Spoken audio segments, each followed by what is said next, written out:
So how do we begin? Welcome to the only podcast in the tri-state area that is the best at being the whack as fuck geeks at the round table. Whack. The fuck? My shirt tight. My do-rag tight.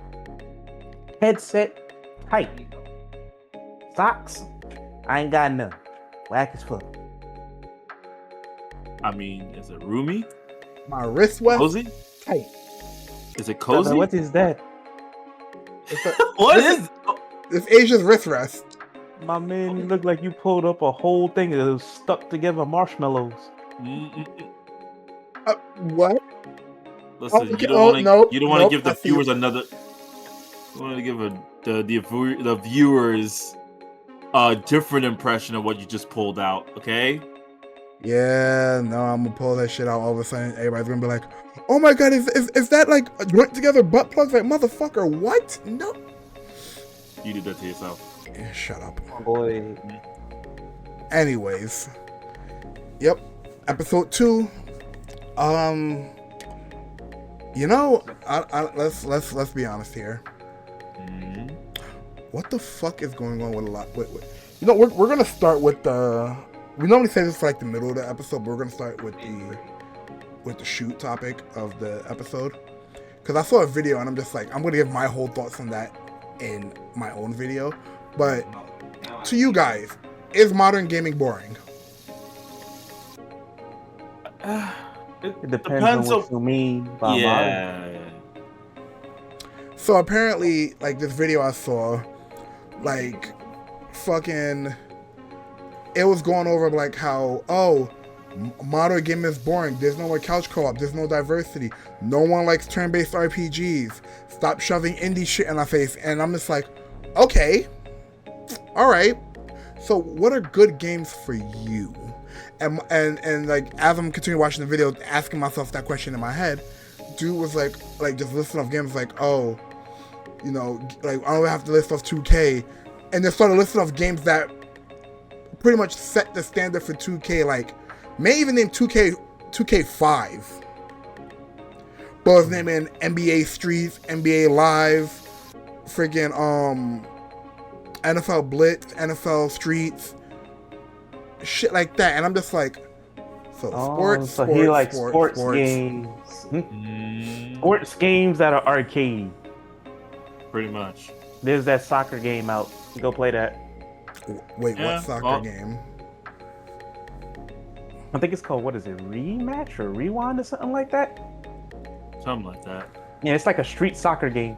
It's kind of cool. I've heard of it. I just haven't actually seen gameplay of it. Right. I did. Doesn't seem like my cup of tea anyway. Like, I like some sports games. I'm just not about to, like, you know, go balls off the walls for them. I mean, my thing about it, and I know that I've been like dabbling in like topics and healthy debates about is modern game boring or not, is that people seem to want to come up with the idea of what modern games should be, and they can't seem to do it without having to use like gaming in the 90s or the 2000s or the 2010s as a crutch to be like, yeah, that is the standard of how modern gaming should be. And because it's boring, the only thing I'm going to settle is collections and compilations and remakes and remasters. And if those remasters do not happen to fit the standard in which the original games are already put into the flesh, fuck that, fuck the company, and fuck the person who made it, because they have no idea that, you know, we just like us who already put that on the pedestal, they should also follow suit on having to put that on the pedestal too.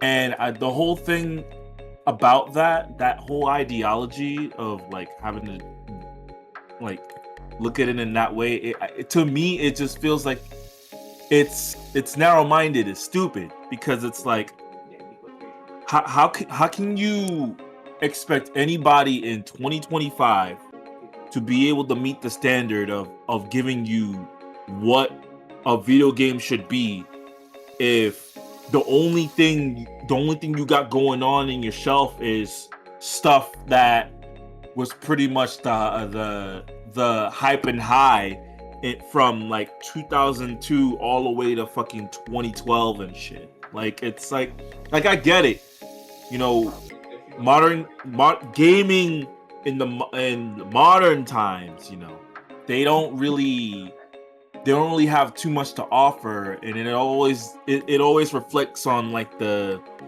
stasis of supply and demand and shit. You know, supply, demand. You know, it changes.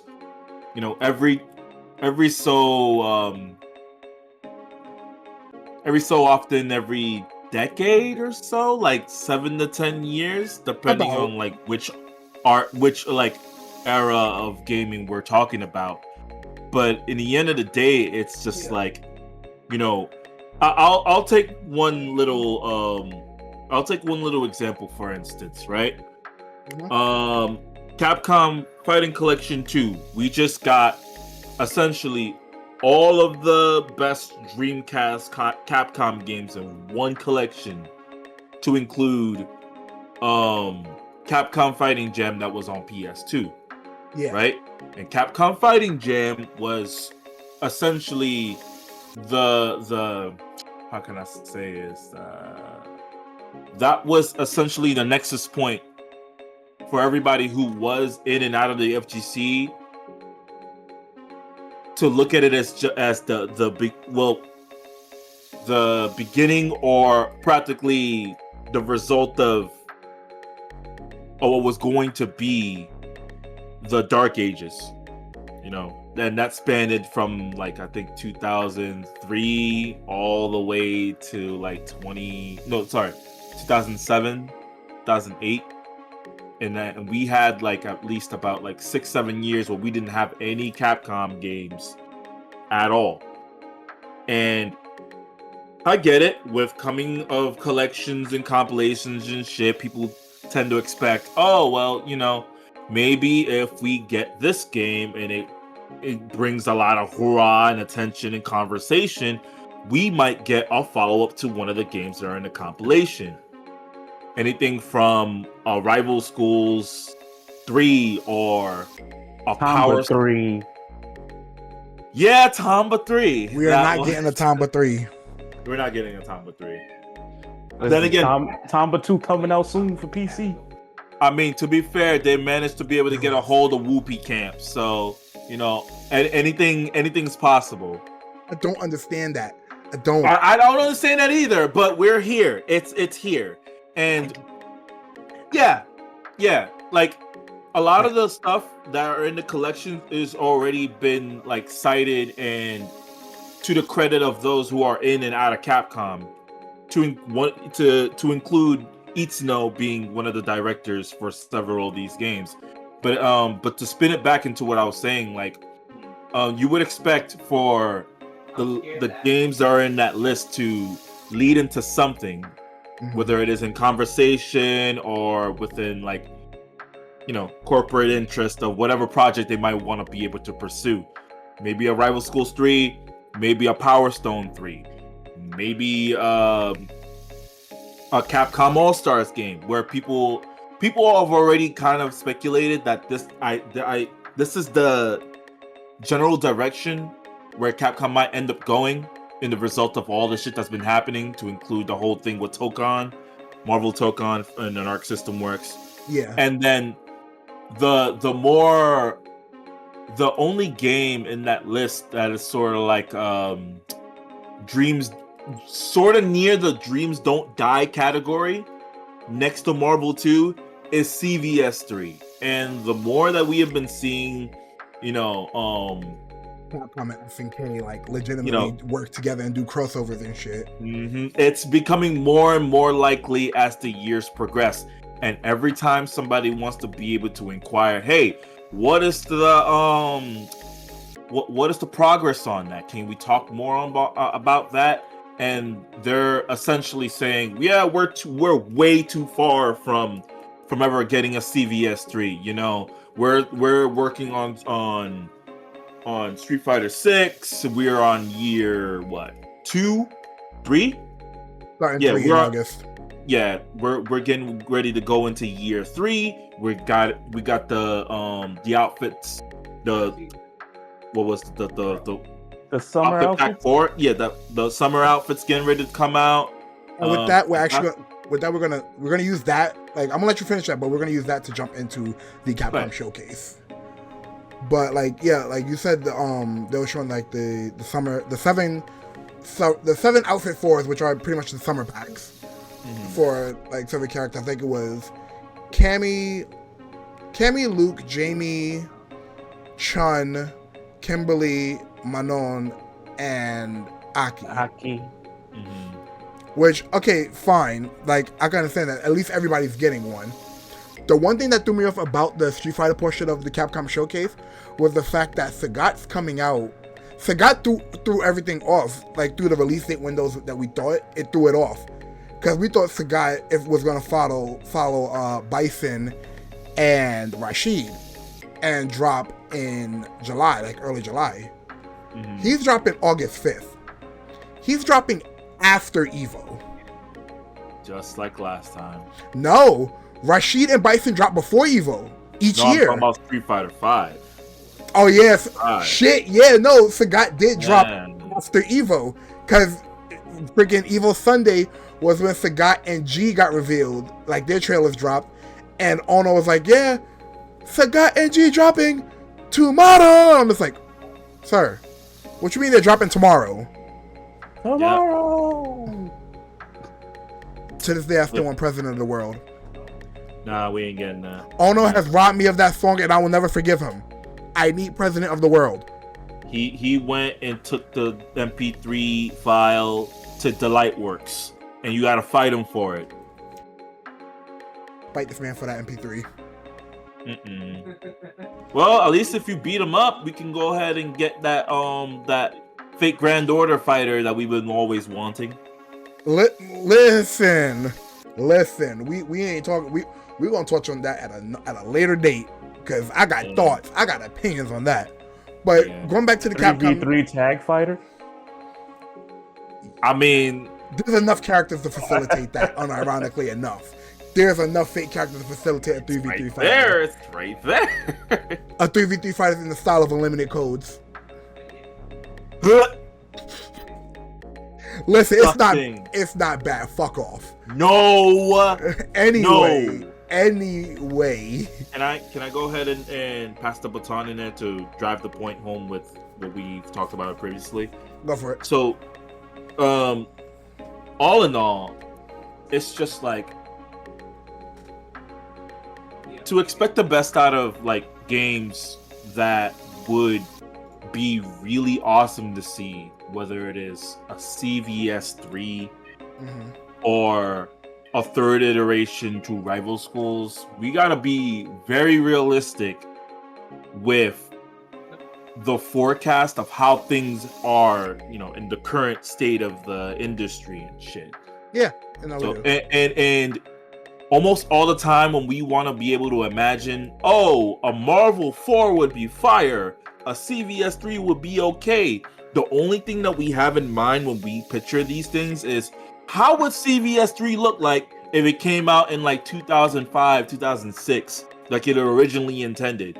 Or if we had Marvel 4, what if we had Marvel 4 during the time of fucking Street Fighter 5? Like, it's two different perspectives, you know what I mean? Yeah. And to kind of bring it like back into present day, it's kind of a way for us to be able to lower our expectations, be a little bit more realistic, and, you know, be a little bit more honest, because it doesn't seem fair when you're trying to be able to expect the best out of these hypothetical iterations, when the only perception of it is just like, we're gonna have it just like the 90s, when it's like, what if I want them to be better than the 90s? What if I want Capcom to just be like, you know what? Fuck it. The 90s were great, but we're about to redefine this shit right now. Yeah. That's what they did in the 2010s. We got Super Street Fighter 4, the best of Super Street Fighter 4, all versions. We had Marvel 3 and Ultimate the same year. Which still actually like throws me off, but We had the best year in like promotional marketing for a Capcom fighter in Street Fighter Cross Tekken. Up until that fucking slew of bullshit that we had, like, what, 3 months prior to the release date? DLC. Yeah. Uh-huh. I didn't forget. No, I was one of the people. I was one of the people that borrowed an Xbox and said, I'm going to go ahead and break that shit and play all the characters ahead of the game. Like, you get me? It's just it all comes down to just being a little bit more realistic while having to be the Lulu and be like, if we really had a CVS3, how is that going to look like now? With the state of how Capcom is and the state of how SNK is. Because I'm going to tell you one thing, tell you a hint, that Street Fighter versus KOF shit, I don't think that's going to be like that no more. You know? Marvel 3 wasn't like that. And that's what Marvel 2 was. It was the best of Marvel superheroes and X-Men versus Street Fighter all together packed with some other characters and a fucking flinging dancing cactus. And a reject Darkstalker character. Or two. You know what I mean? Yeah. To think all of that just came from is modern gaming boring. Yeah. I mean it works well. It melds well. It's just like, in the end of the day, is modern gaming boring? It depends from person to person. It depends on what you're looking for. So if it's boring, I guess it just all depends on whether you want something new now or whether you want something to reference from the past, later. Or alternatively, or conversely, is modern gaming boring? Maybe stop just playing FIFA, 2K, and Call of Duty and expand your horizons. You might find something you like. Yeah. But no, fucking let's hop back to the Capcom Showcase. We already discussed the Street Fighter shit. Mm-hmm. Resident Evil Requiem. I still find it funny that they admitted during the interview process that originally Leon was supposed to be the main character. Mm-hmm. Leon would have been 54 years old at that point.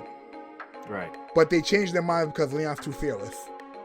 And it wouldn't make sense having like all this scary shit and Leon's just like, listen, like, I had a post on fucking Facebook about that shit where it's like, yo, in any way, shape, or form in our lifetime, Capcom is going to find some way to have Leon Kennedy in his fucking folding, rocking, like wheeling chair thingy, the wheelchair walker shit, with a fucking 9mm in this fucking strap, trying to run through an entire fucking like hallway, which happens to be a motherfucking senior resident center that's like slapped in between a motherfucking Chipotle and a Hertz in the bottom, talking about, yeah, I got all day. Motherfucker said a Chipotle and a Hertz at the bottom. Boy, you never went to an adult daycare center? You never went to a senior resident? I go to work every day. Hey, yo. Jesus. You know what I'm talking about. You know what I'm talking about. It's just like the 12 floors of just pure shenanigans and nothing. Yeah, and only for Capcom to be like, this is going to be the best Resident Evil game that you have ever played. We're going to find some way to keep you in Raccoon City forever until you're 90. Oh god, not them hitting freaking with the Ryan Reynolds, Hugh Jackman. Look, we're already back in Raccoon City now. Which is so fucking What? dumb. Them nukes ain't do nothing. Yeah. It really fucking didn't. It really didn't. That's all But they also showed Shame. some. They also showed stuff. What was it? Pragmatica. The game that we all thought wasn't coming back, and then it came back, and Max was like, "Fuck." You know what? I'm actually impressed by Pragmata. It's new. It's yeah. Pragmata it's refreshing. It's new. I like it. I'm looking forward to it. Yeah, it looks pretty neat. It's like it reminds me of like a Dead Space like Legend of Zelda fucking Ocarina of Time with a girl as Navi. Sort of like that. I guess that's a weird combo. It is, but it's like a fleshed out video game that's made with fucking Fruit Loops and ice cream just put together. It's weird, but if you eat it, it goes about. Yeah, it's good. Or it's like a burger with peanut butter. You gonna say ugh until you taste it. Does it have caramelized onions in them? Don't give this motherfucker no ideas for Otakon. Anyways, then they ended the showcase at Monster Hunter. We all knew Legiano was coming. Freaking Legiano was coming back. Cool. I'm a little sad because I saw underwater fights. I'm just like, bring back the underwater shit, but no, you can't fight underwater. There's just some underwater segments. Got more movement underwater. Yeah, it's just movement, and there's like freaking certain things like you could fucking pull something and the whole building will collapse on this motherfucker, but you can't pull your weapon. I'm just like, you had me in the first half. I'm not gonna lie here. I'm just waiting for. I mean, they did say when the game first launched there will be, underwater combat with your weapons. Fucking. So boo. they said that. Fucking boo. I hate it here. But then my man Steve came back, and I was like, you know what? All is forgiven. We drifting. Tokyo drifting in Monster Hunter. We back. We back. But Also, can we fly down? Can we it's fly funny down? that he's the first invader monster that we got. You already know who's coming back next. My boy Beetlejuice. There's something new. Beetlejuice is new. That was like something not new. I'm tired of the B-52 stealth bomber. That's the best part. Give me the AC-130. Who the fuck is the AC-130? I don't know. They're gonna make up some new stuff. Jeez. They're gonna break up. They're just gonna invent a new monster that's gonna be the perfect dumb combination of Basilgeist and Deviljho. Oh, gross. Listen, I want to see that though, just to laugh. A giant flying ant. A giant flying pickle? bro, we already got people that had to drop this game because of fucking arachnophobia. Even though there's a goddamn a setting that turns them into what, spheres or some shit? They turn into goo. Yeah, well, there you go. They turn into fucking goo. But like, oh my god. But the Capcom Showcase was pretty good. Like, it showed a lot. The ArkSys Showcase, on the other hand, I'm telling you right now, if you are a fighting game fan and you was looking for something for Strive, fucking Blaze Blue, you wasted your time. It was a nothing sandwich for you. But let's be honest. Let's be honest. Being honest. Is a showcase the best place to reveal a Blaze Blue game? Showcase is not the best place to reveal a blue game. You are absolutely right. Uh-oh. What happened? You kind of muted there a little bit. Who, me? Yeah, you. Oh shit, what the fuck? There you go. Okay, we back. No, I was gonna say like, no, a fucking a ArkSys Showcase or the ArkSys Direct isn't exactly like the best place to do a Blaze Blue reveal. Honestly, I still am holding on to hope that that's gonna happen at Evo. Strive is done. We're gonna get like 2 more characters, and then we move into Blaze Blue. But like, so 3. I'm just throwing a monkey wrench in there because I know Daisuke. So I know definitely we're getting Jam. I know definitely we're getting Jam. 3. We might get Zappa. I'm not sure. But it'll be great if we also got Answer back. I feel You get Robo-Kai. He's technically already in the game. he doesn't As a have a playable body. No, he's an assist character. Good, he don't need a body. Ew. Yeah. That man don't need a body. What you talk about? I mean, we can get Ragnar the Blood Edge. Listen, that'd be the best way to confirm Blaze Blue's coming back. It's right there. Daisuke is right there. Daisuke, you have to finish Mori's vision. Please. You have to finish Mori's vision. Please. But like some of the games that they did show during the showcase kind of, I was like, okay, cool. What was it? Death, it was Death something. Give me 1 second. I'm gonna look it up? Yeah, I'm gonna look it up.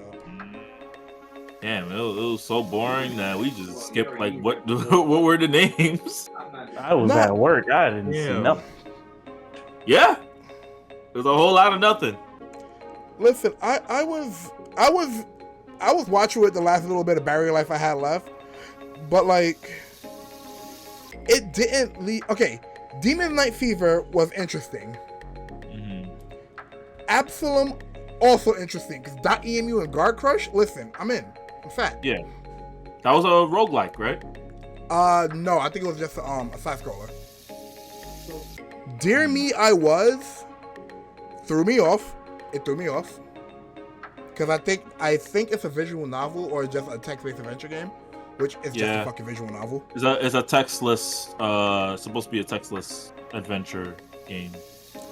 Double Dragon Revived is not sitting right with me. And another one, or is it a remaster? No, it's a new game. Oh, it's a new game. Also, Puzzle Bobble. You gotta love Puzzle Bobble. For the comfort gamers. Yeah, for the cozy gamers in the world. Don't worry, cozy gamers. We see y'all. Yeah, you alright? But like, fucking, I don't know, like, I expected more, but at the same time, I didn't expect much. It's like I went in there with my expectations low. As I go into any showcase, you go in with low expectations, and then like when shit starts going like getting good, you're just like, oh shit, maybe I was wrong.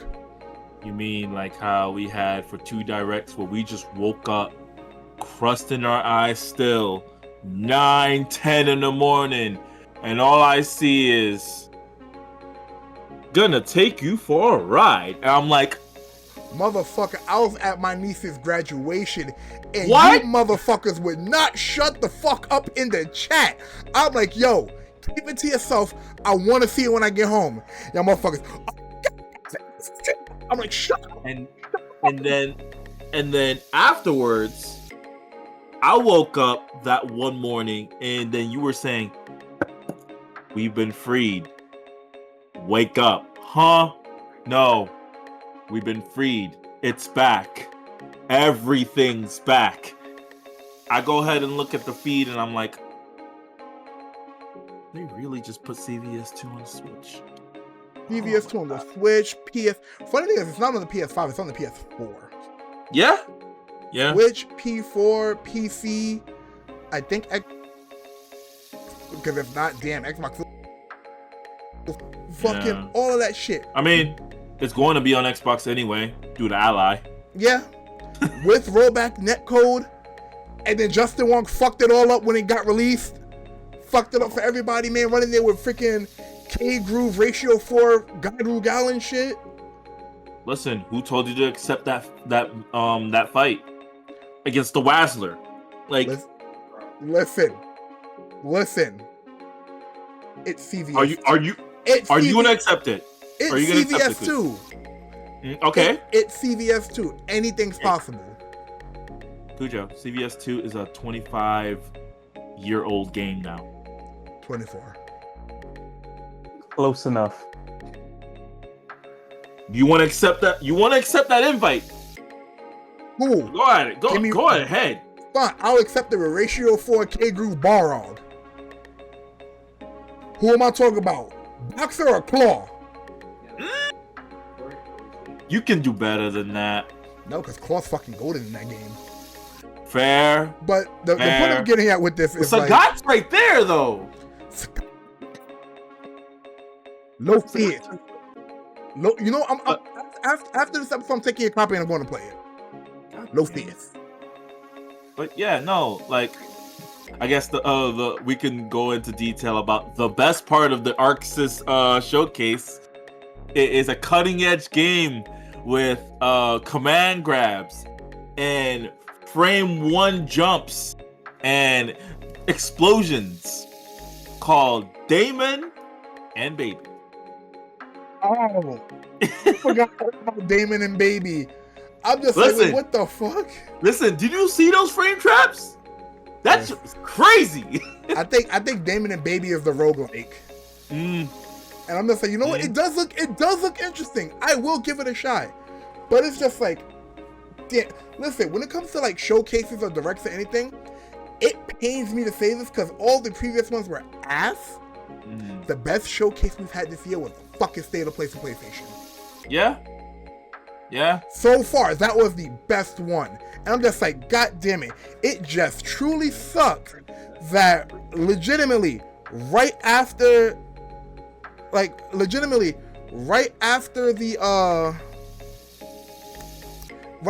State of Play, GTA 6 got fucking got delayed. I'm fine with it. Listen, I saw new leaks. Let them take their time. Please. Let it marinate. Let it stew. Let it brine. Let it sink in the brine, you know. All right. Whatever that's called. Well, before we get to the next topic, we're going to be back after these commercial breaks. By these commercial breaks, you have to fucking give me a minute. Oh my god. So, Devon, I know there was something you wanted to discuss real quick. We're gonna talk about 2K. Oh boy. And not the basketball side. But we're talking about the basketball side. Boo! Because they're in the wrestling game now. Ugh. I mean, they're alright. But it's no reason that Shaq should be at 89 overall. When some wrestlers aren't. Make that make sense. Wait, Shaq is at 89? Yes. What year Shaq though? I don't know. But I'm like, Shaq, higher than Abyss, higher than Heel. I just got in the WWE, Great Khali. Oh, I don't like that. Oh, nah. Yeah, you know the one that came out and said, "Please stop playing Undertaker." Yeah. Yeah, we got that version. He's at 86. I'm just like, but Shaq is at 89. That don't make sense at all. What Shaq do except pin somebody in the opposing company? Actually, pin Cody in the opposing company. They mentioned that. What? I'm so sad they mentioned it. Wow. And you put them in a match together. Well then. But yeah, that's not what we're here for. So, the first DLC pack came out. It was 4 wrestlers, then there was supposed to be 1 guest celebrity. We already knew who it was, because if you were a wrestling fan, you've got Fiend stuck in your head. It's supposed to be Travis Scott. They was having issues clearing that song. Which is so dumb. And then, I'm just like, yeah, I used it for WrestleMania, but I can't get it in the game.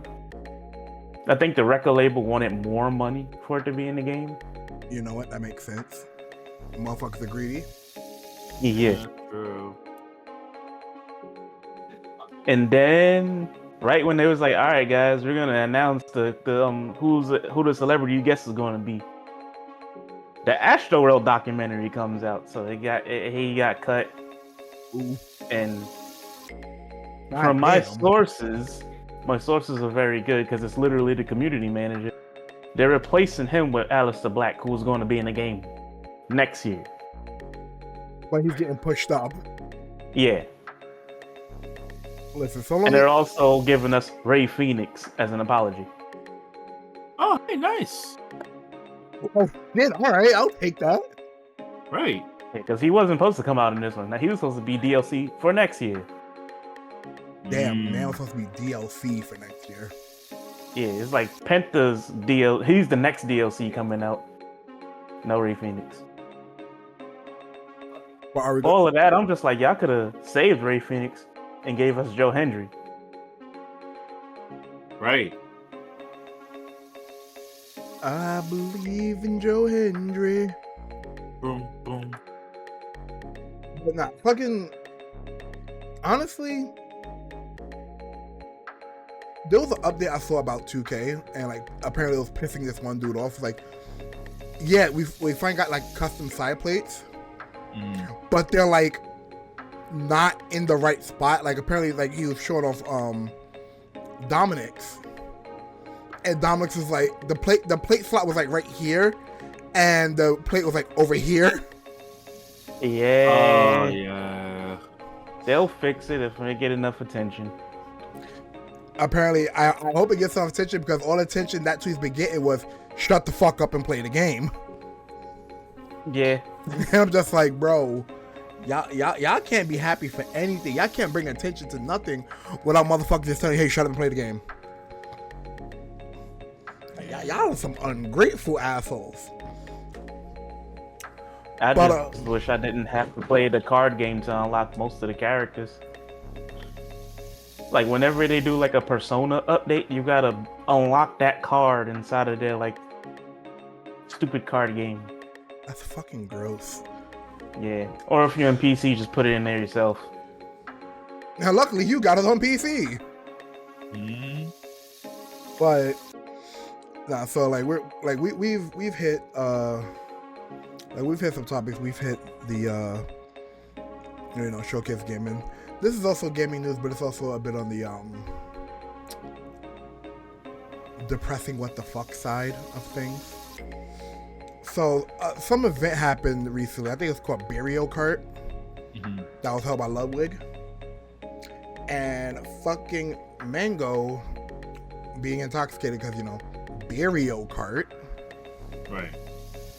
Did some shit. I am not going to show the clip because I like us to keep our channel.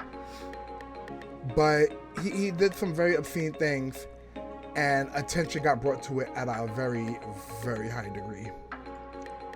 So after all of that, it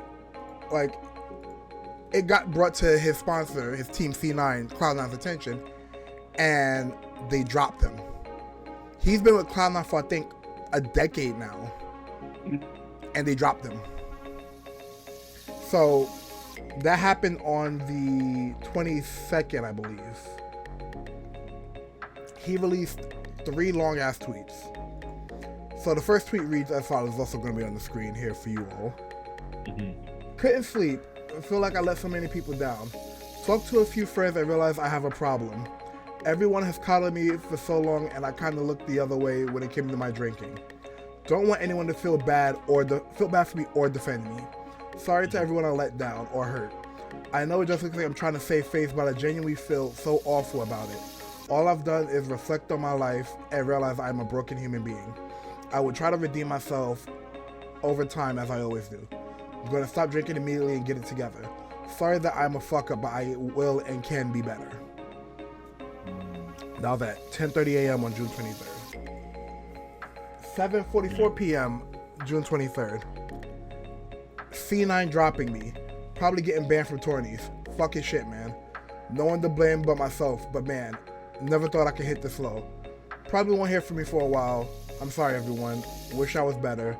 I had it all and fucking tossed it into a trash can. That was 7:44 on June 23rd. June 24th at 9:07 p.m. This is the doozy read. I want to start by being real about what happened.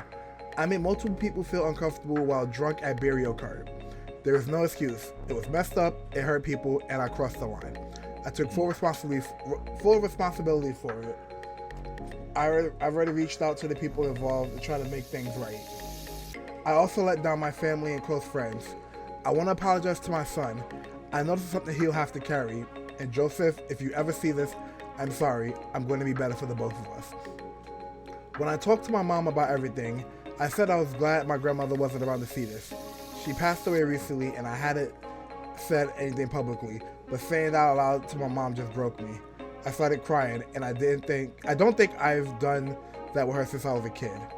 What hit me the hardest was realizing I never took my grandma to see the Pope like I always said I would. I kept putting it off to drink or go to events, and now I can't. That fucking sucks. That regret is going to stay with me. After reflecting on the worst moments of my life, I see a pattern. Alcohol has always been involved. I understand that my words mean nothing right now, and alcohol excuses 0% of my actions, but I promise I'm going to beat this and show you that I can be a greater man without the influence of alcohol. I know my grandma is looking down and rooting for me. Next, I don't want anyone to defend me for my actions. I was in the wrong 100%, and there's no one to blame but myself. I crossed lines and / boundaries, and no matter the circumstance, once you make someone else feel uncomfortable, even if you think what you're doing isn't bad in the moment, lines get crossed and it's just over. It's on me and not anyone else. I'm sorry to everyone I hurt in this process, including everyone watching and the Melee community. Since this all happened, I've talked to a lot of people. This letter is mostly for them. I lost my C9 family, people I've known for years, people I care about. That phone call with Jack hit hard. It felt like I let someone down who was like a second dad to me.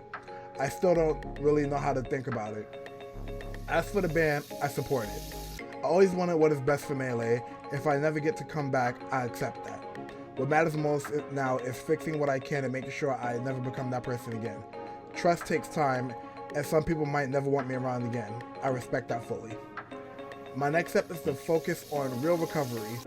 I've already started researching rehab and will be checking myself into it once I find the right fit. My relationship with alcohol has always been a problem, and I just kind of made it my thing. So it was easy to brush a lot of the behavior and the comments off. That lifestyle has caught up to me, and I need to make a change for the better. And the only way to do that is to move forward and accept that I need to leave the person who I was behind. For the near future, I'm going to take a step back from streaming and social media. Hopefully the next time you see me, things are better, no matter how long it takes. Thank you, Mango.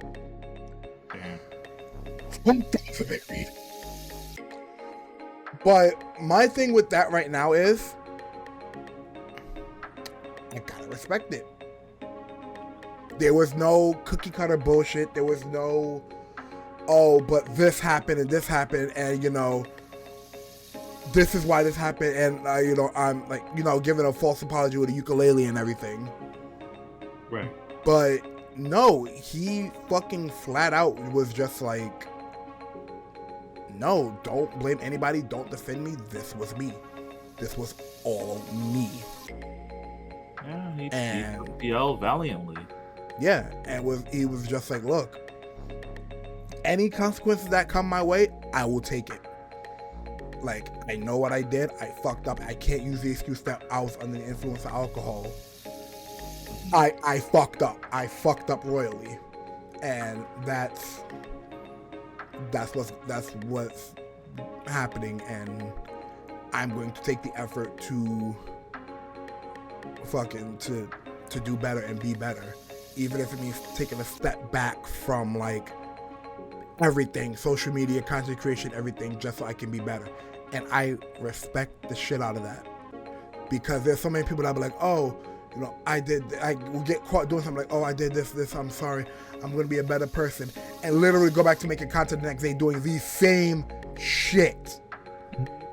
Yeah. Like Santos. We said you wasn't going to mash on Wake Up, and you mashed on Wake Up. Yeah, you're right.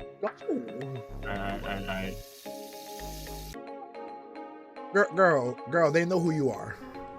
I don't. Chat knows who she is. Huh? Yeah.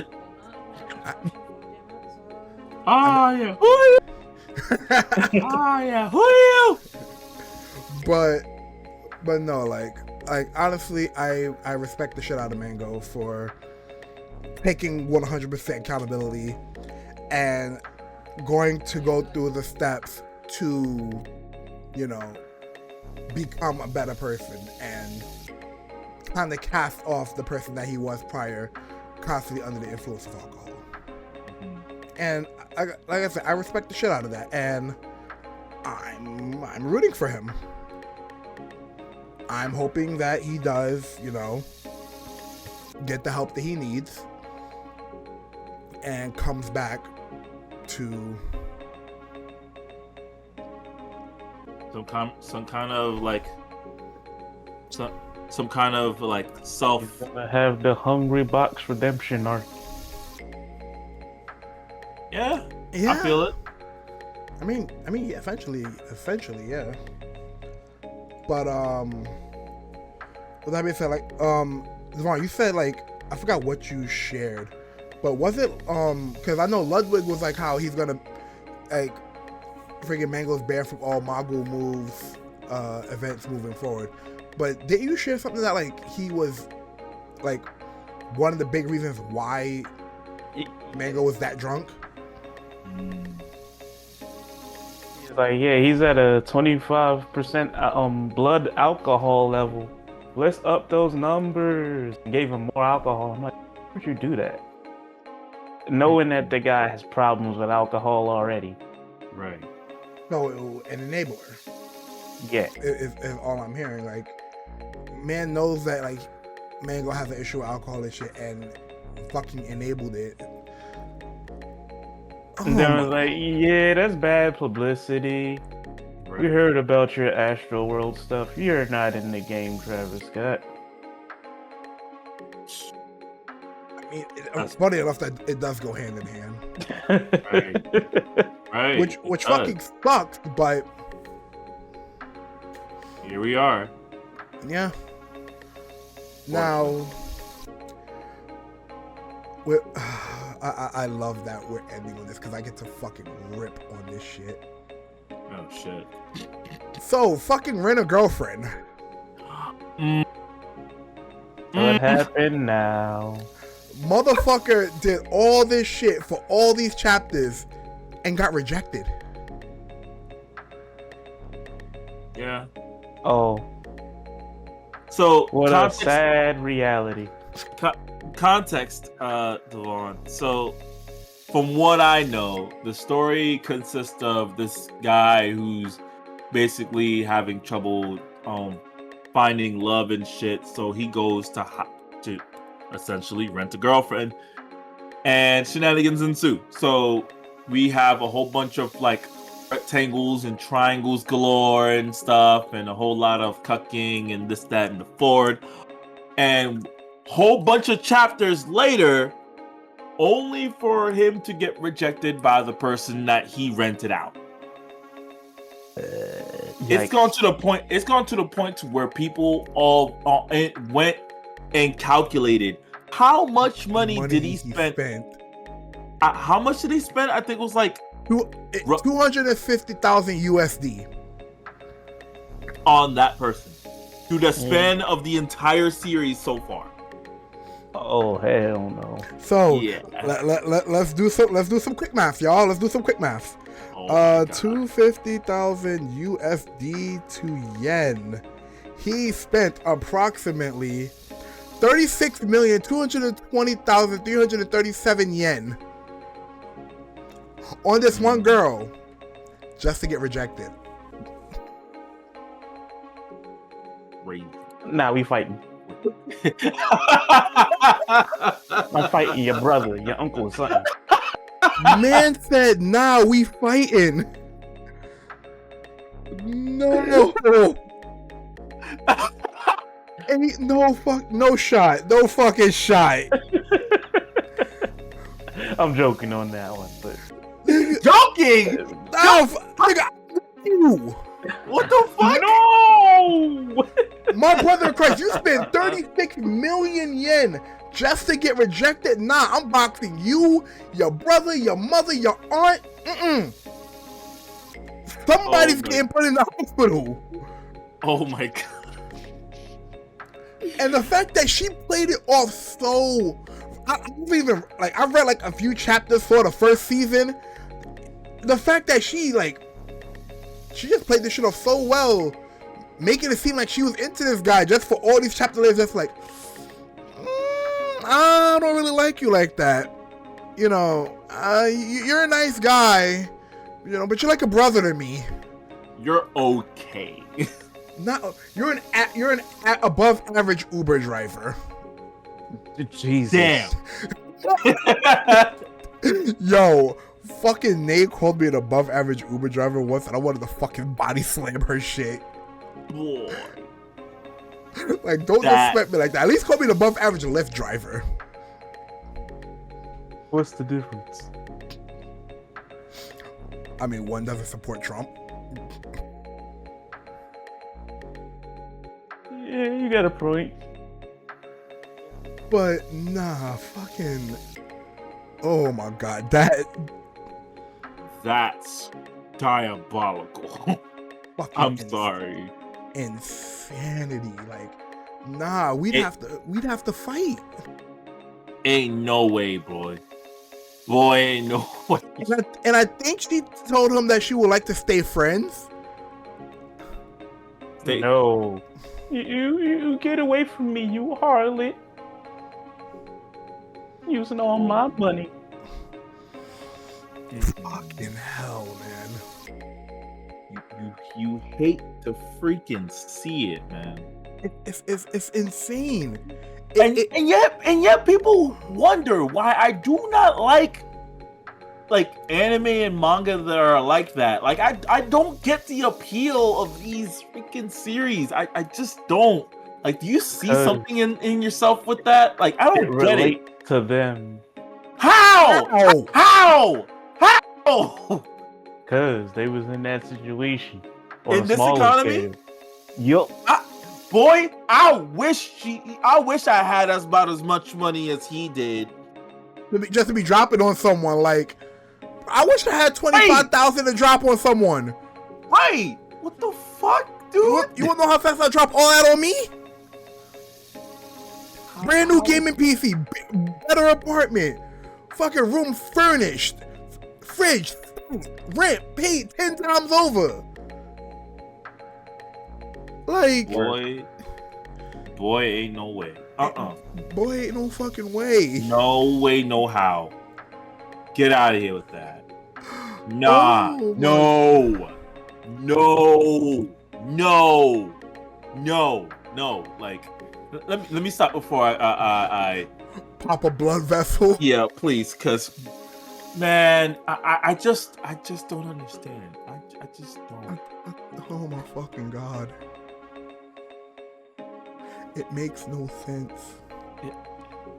Listen, if you ever, and I'm talking to, I'm not talking to y'all. I'm talking to the viewers.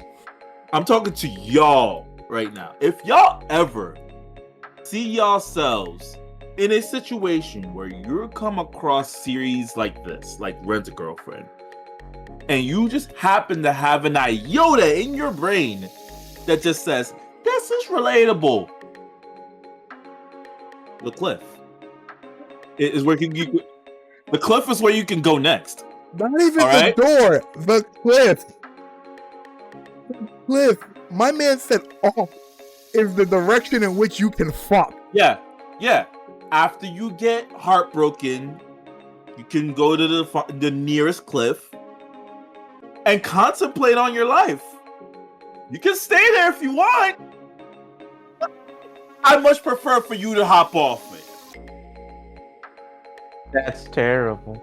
We're getting fucking canceled for this. Listen, Darwinism. We are going to get canceled for this shit. Oh my god. Natural selection. Oh my fucking god. We are going to die. Listen. The snipers are on standby. Listen, you can be able to avoid having to be able to sit there for 110 chapters of you spending that much money by just telling them, no, bitch, I'm going the fuck home. And at least you will be 100K richer. you would have 100K plus in your pocket by telling her to fuck off in the most cordial way possible. Yes or no? True. All right then. Court is adjourned. Thanks, Judge Judy. Judge Judy. I done killed Cujo already. We're ending this fucking episode here. Oh my fucking god. Listen, The moral of the story is save your money. the moral of the story is don't be out here Klarna'ing no bitch, okay? Nope. Okay? Mm-mm. We're not doing this in this economy. End it. We're not doing this in Turn it this off. economy. Okay? Don't be out here cornering a bitch. Oh my fucking god. Shit. Yo, this has been the Geeks at the Roundtable. We'll catch you motherfuckers next episode. I'll cut this Please shit. don't let your balls be bluer than the night sky. Good night, everybody. Oh my fucking god. Oh my fucking god.